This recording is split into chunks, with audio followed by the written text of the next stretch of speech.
하나님을 믿고 안 믿고의 그거는 방향성인 것 같아요. 한번 그쪽으로 가기 시작하면 계속 그쪽을 고집하게 돼요. 그래서 그렇게 정하지 말고 그렇게 정하는 대신에 아직 모르겠다. 그래서 선택의 여지를 남겨둬라. 보통 그렇게 얘기를 해요. 왜냐하면 우리가 다 모르니까. 근데 이렇게 한번 어떤 이유에서는 그걸 정하고 나면 그걸 바꾸는 게 참 힘들더라고요. 내 마음이면서도 내가 그거를 못해요. 근데 여기 바로의 경우도 보면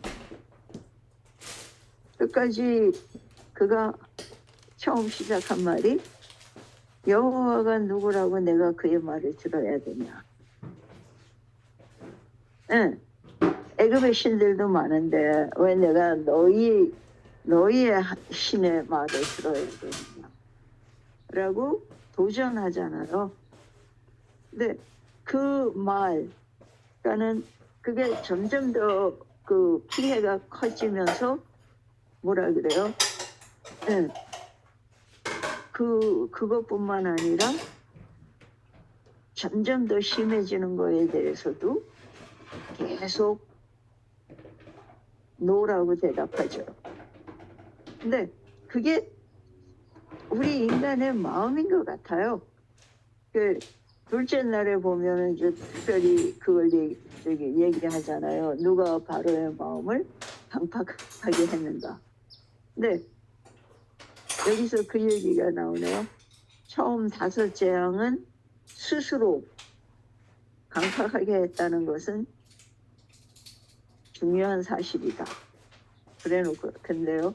스스로 그랬지만 마음을 그렇게 정해가지고 계속 그쪽으로 가니까 6번째부터는 성경에는 바로의 마음을 강팍하게 하신 분이 하나님이라고 말해요. 근데 이게 하나님께서 그렇게 표현하셨지만 사실은 바로 자신의 거듭된 생각 속에서 선택 속에서 그가 더 이상 성령의 음성에 귀 기울이지 않게 되었다는 얘기예요. 그래서 그가 그걸 자기 생각을 계속 고집할 때 그대로 내버려 두신 거예요. 그래서 예수님께서도 그렇게 말씀하시잖아요. 네, 다른 죄는 다 용서를 받는데 성령을 거스린 죄는 용서받지 못한다. 그게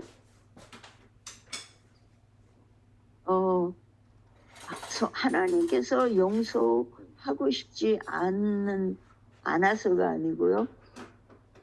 우리가 그 용서를 구하지 않을 만큼 멀리 갔다는 얘기예요.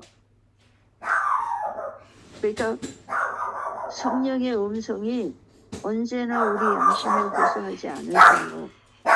근데 신기한 건요.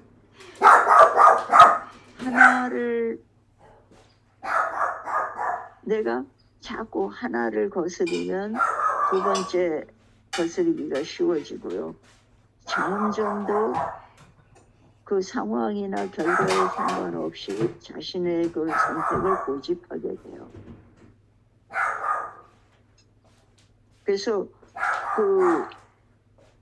그것의 옳고 그름,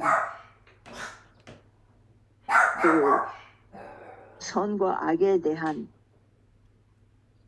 선택, 또 내가 순종할 건지 안 할 건지에 대한 선택, 그런 것들이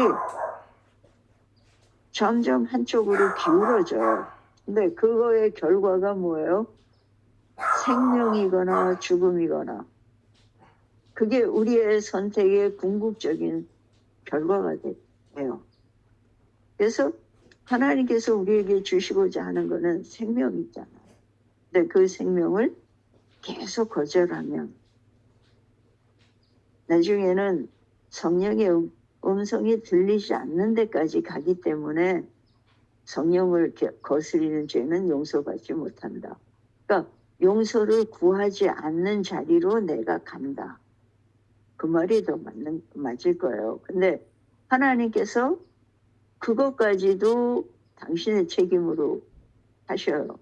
그래갖고 그 6번째 재앙부터는 하나님께서 바로의 마음을 강팍하게 하셨다. 이미 그게 확정됐기 때문에 성령의 그 이상 더 성령의 음성에 귀 기울이지 않게 돼요. 여기서 우리가 볼 때요. 딱 한 가지 다른 점은요. 창조주 하나님을 섬기느냐 아니면 피조물을 섬기느냐예요.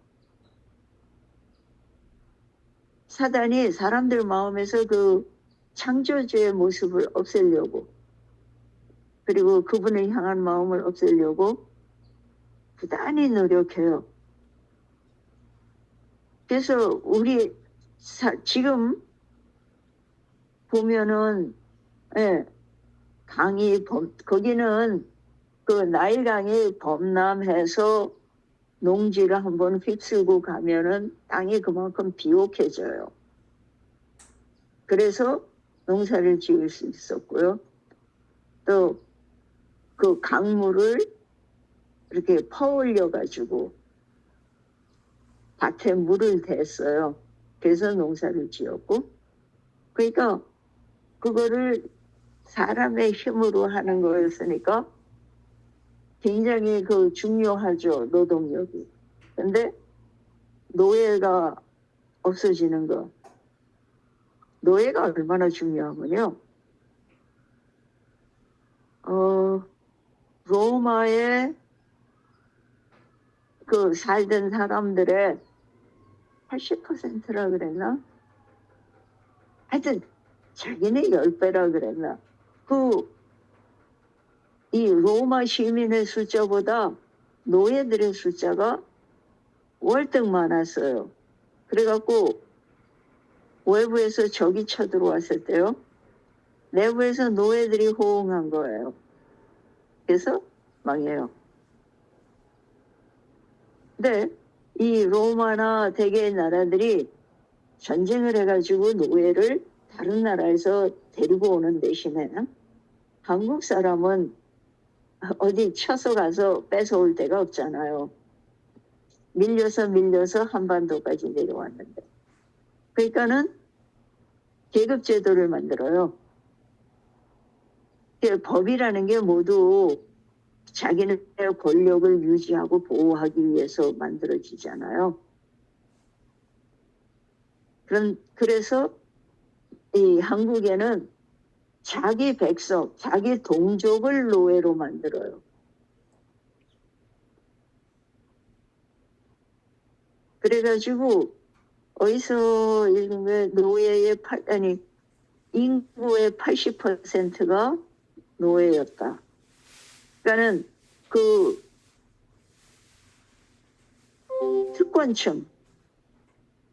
특권층을 돌보고 먹여 살리고 그 자기네 그 권리와 그 권력을 유지하고 편리함을 유지하기 위한 그 수단으로. 그래서는 시종이라 그러죠. 노예인 사람들이 낳은 자식은 계속 노예로 쓰는 거예요. 그러니까 우리가 미국이 흑인들을 데리고 와서 그렇게 대대로 노예로 쓴 거, 그거에 대해서 이야기하잖아요. 근데 그거는 역사가 짧아요. 한국 사람들의 그 2조 500년의 그 역사, 거기 비기면 여기는 그게 글쎄요, 한 100년? 아니다, 100년? 200년? 그쯤 돼요. 오히려 한국보다 짧아요. 근데 문제점이 뭐였냐면요. 여기는 피부색으로 그게 구별된다는 거예요. 그래서 지금까지도 그게 사회적인 문제로 남아있어요. 근데 한국의 경우 똑같이 생겼기 때문에 뭐 특별히 일단 그 제도를 없애고 나니까 구별되는 게 없잖아요.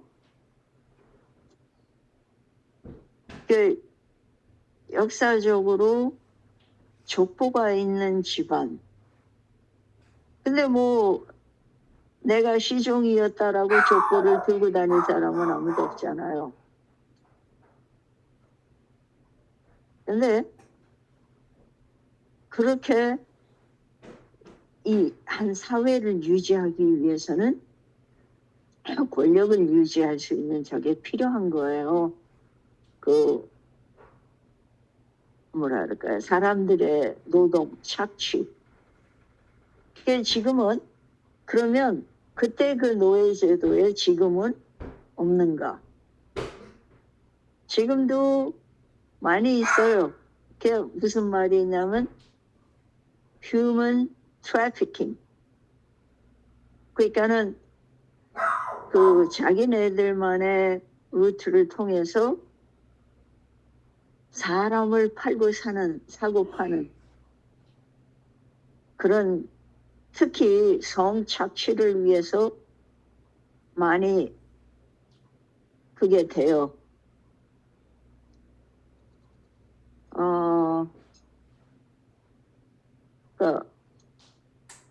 누가 거기서 그러니까 백악관에서 피자 파리를 한다고 할 때는 그런 거였다 그래요. 그리고 그런 그 청소년들을 이렇게 이제 알아가지고 레스큐 하는데 군함이 동원될 정도로 그 조직이 그렇게 커요.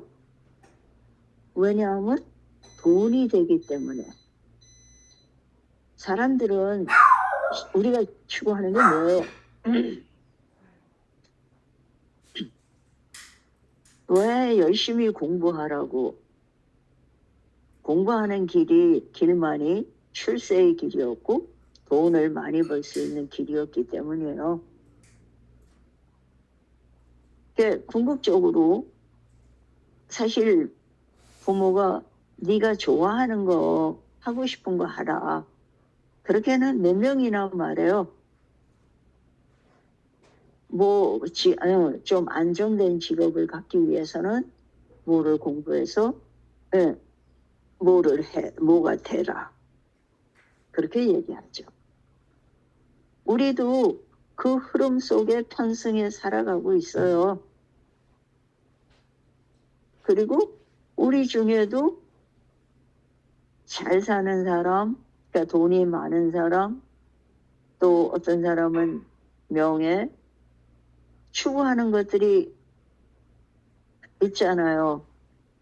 그리고 내가 내 격을 지키고 내 위치를 확고하게 하고 싶어 하고. 근데 그런 것들이 우리가 속한 사회의 가치를 그대로 받아들인 게 참 많아요. 그래가지고 우리가 지금 이 애굽에 내린 재앙들, 그 애굽 사람들이 섬기던 신을 보면 그게 어떻게 신이 될 수 있냐? 왜 그것들에게 내 소원을 빌고 떠받들고 또 그들의 재앙을 두려워서 제사를 드리고 했을까요? 한국에도 기우제 드리던 이야기 많이 나오죠. 또 구렁이에게 처녀를 갖다 바치는 일. 왜 그렇게 토속 신들은 처녀를 좋아했을까요? 약자기 때문이에요.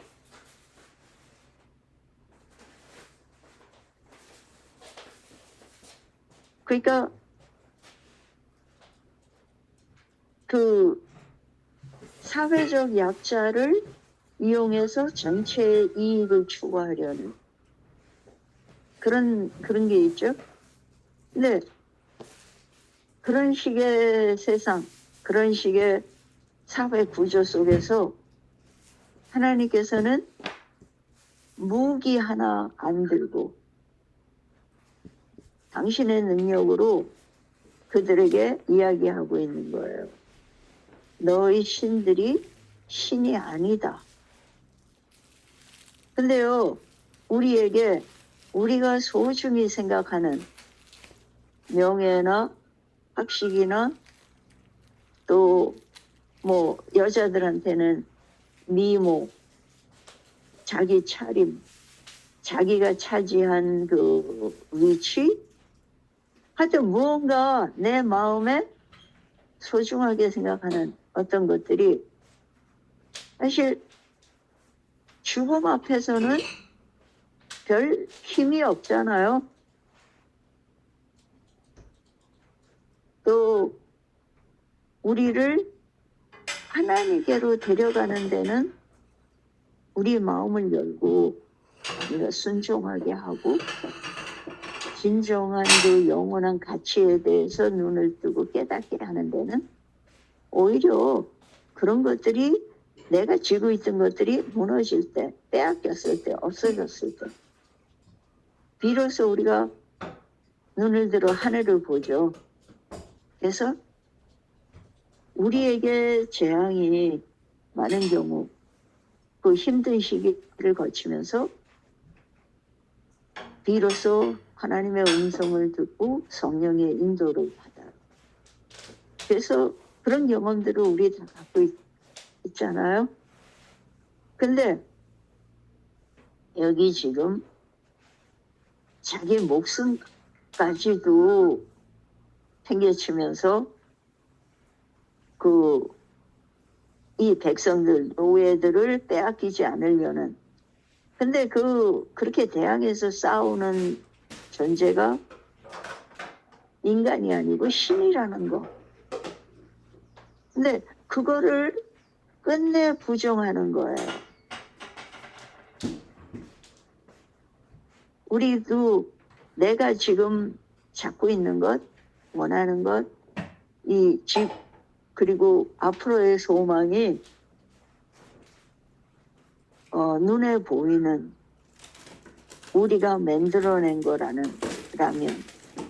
그거를 빨리 깨닫고 빨리 내려놓을 수 있는 은혜를 주시는 게 참 더 감사하잖아요. 근데 우리는 그거를 이렇게 쉽게 놓지 못해요. 애굽 사람들처럼. 빼앗겨서 잃어버려서 어쩔 수 없이 받아들여요. 근데 정말 우리에게는 하나님의 은혜로 아직 기회가 있을 때 하나님께서 만나주시고 또 그 길을 함께 걸어주시고 인도해 주시잖아요.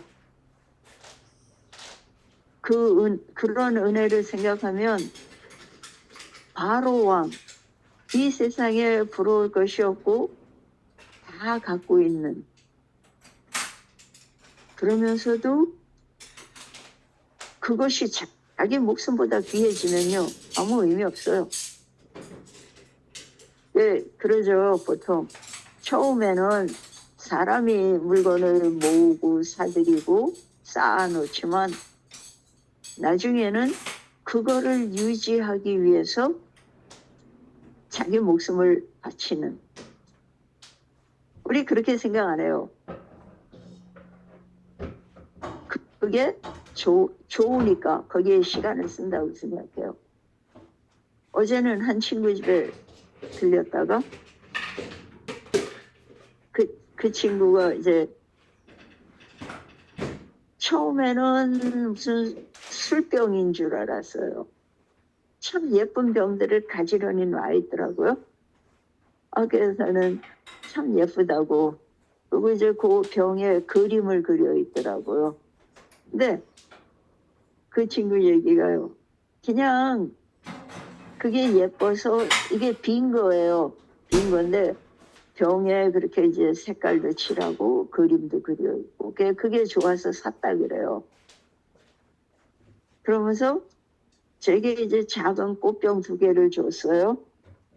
근데 그 꽃병은 한 뼘도 안 되는 크기인데 빨간색 흰 바탕에 빨간색으로 하트가 하나는 그려져 있고요.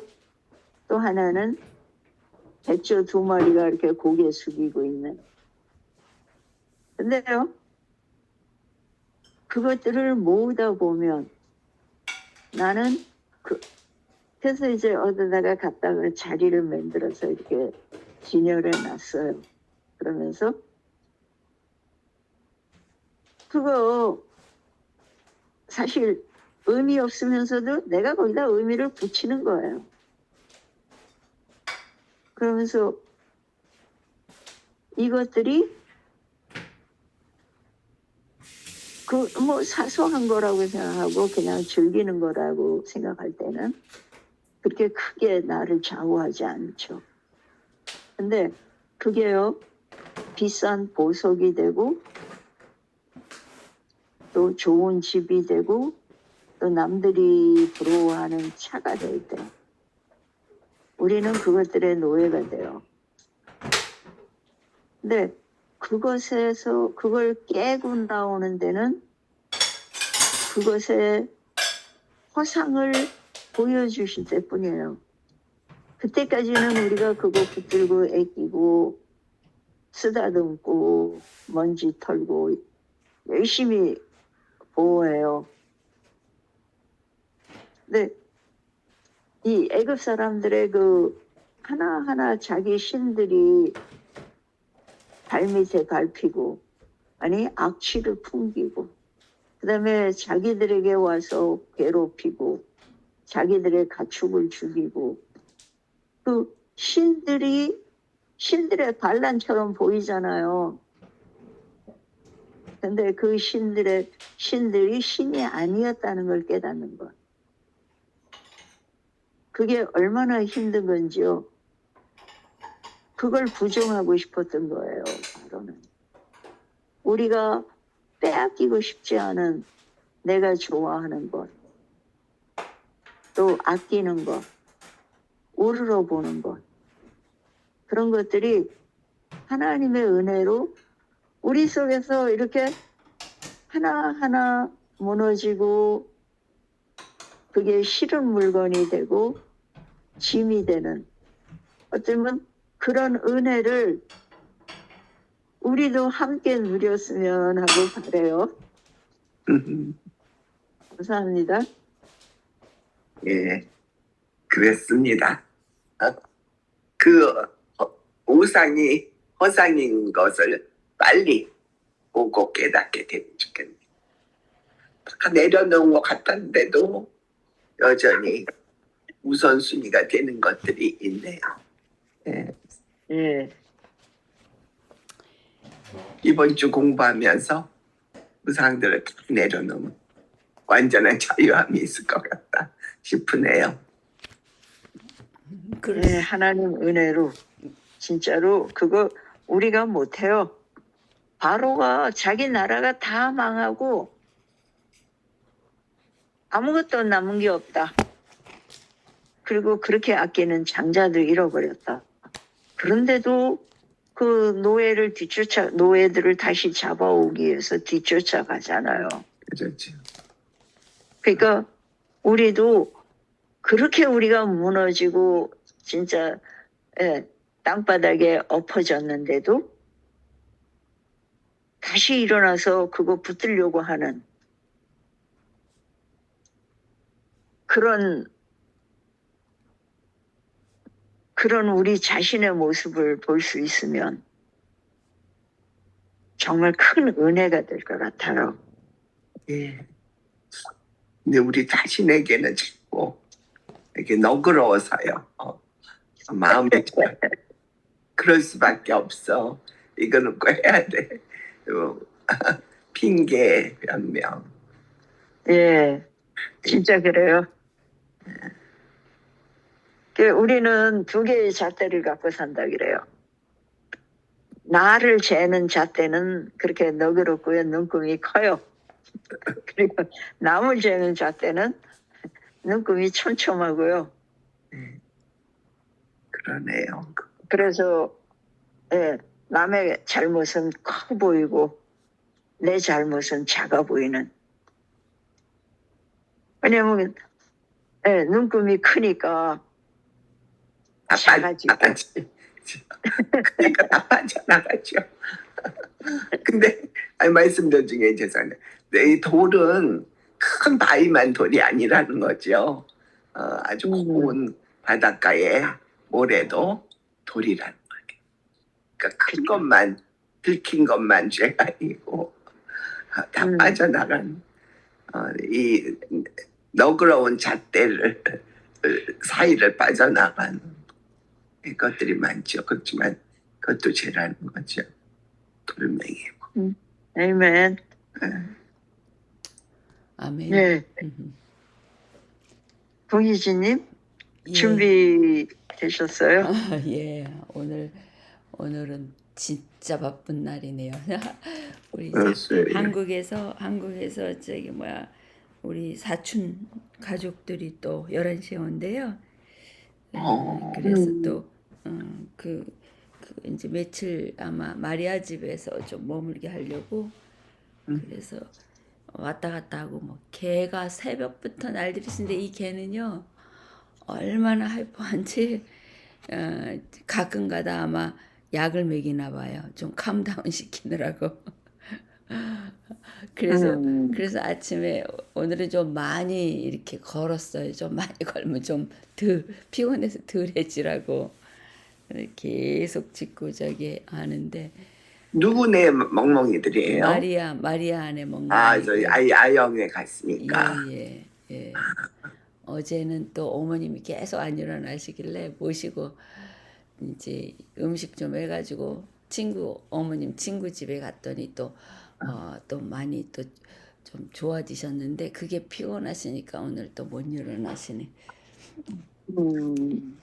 예, 하여튼 여러 가지 일들이 막 겹치고 이제 어머님 한국에 이제 생신 그거 하느라고 식구들이 또 올 거 준비하느라고 동생 엄마 아파트에 있는 이불들 다 걷어와서 지금 빨고 있고요. 그래서 왔다 갔다 참 뭐 근데 이렇게 제게 주어진 삶 어떨 때 보면요 제 주변에는 제가 보살펴야 되는 많은 사람들이 있어요. 뭐 하나 어떻게 하려면은 이것도 해야 되고 저것도 해고 막 해놓고는 이제 그거를 하고는 하면서 나는 평생 이렇게 사나 그러는데 이게 제게 주어진 사명이라는 생각이 들어가는 거예요. 그래서 요즘에는 내가 있는 곳에서 나는 무엇을 해야지 될까 생각을 해보니까 이제 엄마를 모셔야지 되는 게 제일 먼저잖아요. 그러니까 엄마 주변의 분들을 보살피는 일이 내게 주어진 일일 수 있겠다 이렇게 생각을 하죠. 그래서 이제 조금 더 신경을 써서 그분들 병원에 가서 입원하신 분들 찾아뵙고 다행히 입원하신 분 찾아뵙고 이틀인가 3일 있다 돌아가셨어요. 장로님이. 이제 그분도 이제 엄마 반에 있는 이제 우리 공과 반 나눠져 있잖아요. 그래서 이제 엄마 돌보아드리느라고 저희는 이제 그 반에 많이 들어가 있고 그래서 거기 계신 연로하신 분들도 계시고 그래서 이제 그분들이랑 친숙해지면서 이제 또 가끔 저희 집에 이제 모시려고 이제 생각하고 있죠. 지난번에 교회 끝나고 오시라니 너무들 좋아하시더라고요. 이제 그런 것부터 시작하면은 연세 많으신 분들 돌볼 분들이 많아요. 맨날 말씀하시는 김 권사님, 정 권사님, 십층 할머니, 뭐 이렇게 또 교회 저기 막 어르신들 뭐 그래서 그게 지금은 하나님께서 제게 주신 이제 사명이다라고 생각을 하면서 이제 좀 하죠. 그리고 이렇게 돌아보면은요, 아, 이제 제가 가지고 싶은 것들, 제가 하고 싶은 것들, 제가 원하는 것들, 이제 그러한 것들로 저를 만족시키려고 하면 그 만족되지 않는 만큼의 불행한 느낌이 들잖아요. 근데 이제 돌이켜서 보고 제게 주신 거에 대해서 감사하면은 그 조건 하나하나가 감사 조건이 되면 이제 행복한 마음이 되는 거죠. 그래서 행복과 불행은 제가 선택해서 제가 만들어 갈 수 있는 거라고, 무엇을 선택하고 어떤 길로 가느냐, 거기에 딸려진 거라고 생각이 들어요. 이 바로 왕이 이제 많은 그 재앙을 거치면서도 마음을 강팍하게 하잖아요. 처음에는 잃은 것이 별로 없어서 포기하기도 쉬웠을 것 같아요. 근데 많은 것을 잃으면서는 더 마음이 강팍해질 수밖에 없죠. 왜냐하면 잃어버린 게 많은데 억울해서 그거를 다 포기해버리는 거잖아요. 그러니까 끝까지 해보자 하는 그런 마음이 되니까 이제 그 어느 한계가 있는 것 같아요. 여기까지는 그래도 잊어버려도 뭐 그냥 잃어버렸다 치자 하는 마음을 가질 수 있지만 그거를 딱 넘어가면 이제 하나님께서 강팍하게 하셨다 하는 그 말이 나오는 것처럼 이제 돌이킬 수 없는 거죠. 그래서 그 강팍함을 이제 가면 갈수록 더해가는 거죠. 제3자인 우리들은 그걸 보면 왜 포기하면 되지? 왜 저렇게 끝까지 갈까? 하지만 처음부터 끝까지 갈 마음은 없었을 것 같아요. 그렇지만 하다 보면 자꾸 잃어버리거든요. 잃어버린 거를 초점을 맞추다 보면은 포기할 수가 없는 거죠. 그러한 것 마찬가지로 제 삶 속에서도 내가 원하는 것만을 꼭 쥐고 그거를 만족스럽게 하기 위해서 간다면 거기서도 강팍한 마음이 점점점 더해가겠죠. 그래서 빨리 제자리를 찾아가는 거, 그거가 가장 큰 축복인 것 같고요.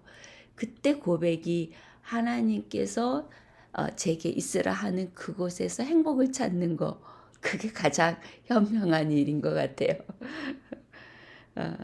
그리고 하나님께서는요, 참 질서의 하나님이시라는 거를 많이 깨닫게 되고요.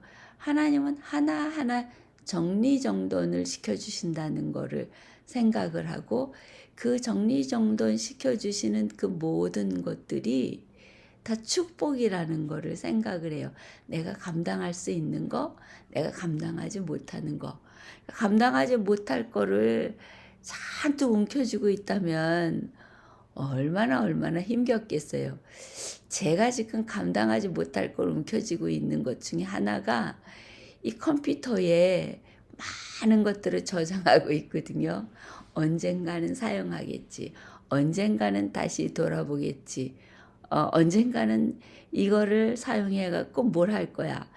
근데요, 그렇게 갖고 있으면서 뭐가 있는지도 모르는 게 많거든요. 그래서 컴퓨터를 보면은 점점점 슬로우가 돼가요. 너무 자장한 게 많으니까. 그래서 이제 이렇게 녹음한 것들은요, 빨리빨리 유튜브를 만들어서 거기다 집어넣고는 이거는 갖고 있는 것들은 지워버리는데 이제 시간이 많이 지나가면은 정리 못하면 이게 다 쌓여 있는 그런 짐들인 거죠. 우리의 삶은 이 바로의 교훈을 통해서 그런 것도 다시 한번 돌이키고 깨닫게 해주는 그런 역할을 하고 있는데요. 오직 그 하나님만이 뭐 하나님의 능력을 통해서만 모든 것이 가능하다 이런 걸 생각할 때 오늘도 성령님 제게 하늘의 지혜를 주시고 하늘의 권능을 주셔서 제가 정말로 힘들지 않게 짐을 지고 살아가지 않고 그 모든 짐들을 하나님께 내려놓을 수 있는 지혜를 얻게 도와 주시옵소서. 이제 그러한 생각을 하게 되네요. 그리고 그거를 이제 돌이켜 보면 지난 동안에 배웠던 느부갓네살 왕, 그 왕과 또 바로 왕이 이렇게 비교가 돼요. 느부갓네살 왕은 바로바로 정리를 잘했더라고요. 선택을 잘해서 하나님을 선택을 했어요. 그래서 공포를 하면서 이 다니엘이 하나님을 섬겨라 하고서 공포도 하고 자기도 넙죽 절을 할 수 있는, 근데 이제 시간이 지나가면요 자기의 본성과 또 자기의 야망 또 자기가 가진 것에 대한 그 자만심 이런 것들이 또 이제 쌓이고 쌓이잖아요. 그러면 하나님께서 또 재앙을 주셨을 때에 그때 얼른 또 넙죽절을 하면서 그러면서 다시금 하나님께로 돌아가고 거듭거듭 그러한 일을 하면서 하나님과의 교제가 이루어졌는데 바로 왕은 이 넙죽절하는 게 없잖아요. 조금 마음이 이렇게 흔들거렸다가 박사나 술사가 또 비슷한 그러한 기적을 행하면 마음이 다시 강팍해지고 조금만 틈만 있으면은요 다시 제자리로 돌아가는 그런 모습을 보면서 하나님께서는 느부갓네살에게나 또 바로 왕에게나 이 재앙을 통해서 구원받기를 원하셨구나. 그래서 제자리를 찾아갈 수 있는 바른 길을 찾아갈 수 있는 기회를 주셨구나. 우리에게도 마찬가지죠. 우리는 알지 못하지만 하나님께서는 우리를 구원의 길로 이끄시기 위해서 계속 여러 가지 일들로 계속 기회를 주세요. 근데 그 기회를 우리가 하나님을 인식하면서 나를 포기하고 내가 하나님께로 가는 그런 길을 택할 수도 있고 아니면 계속 그 길로 진행할 수도 있고. 근데 참 우리는 현명한 하나님의 백성으로서 이런 많은 재앙을 받지 않고 하나님께서 축복 주실 때 그 축복을 마음껏 누릴 수 있는 우리 모두가 되었으면 참으로 좋겠습니다. 예, 오늘 저는 이렇게 말씀 나눠봅니다. 예, 감사합니다. 우리 이화숙님 계속 이어가 주시면 감사하겠는데요. 먼저 하셨잖아요. 예, 하셨는데 오늘 인도자가 이화숙님 아니신가요? 맞아요. 오늘 기도 누구시죠? 그럼 우리 이화숙님이 지금 뮤트하고 계시네요. 저예요. 예, 그럼 우선 기도로 마감하고 또 말씀 나눌까요? 잠깐만 저도 이게 교재에 있는 기도문은 그러려면 잠깐 기다리셔요.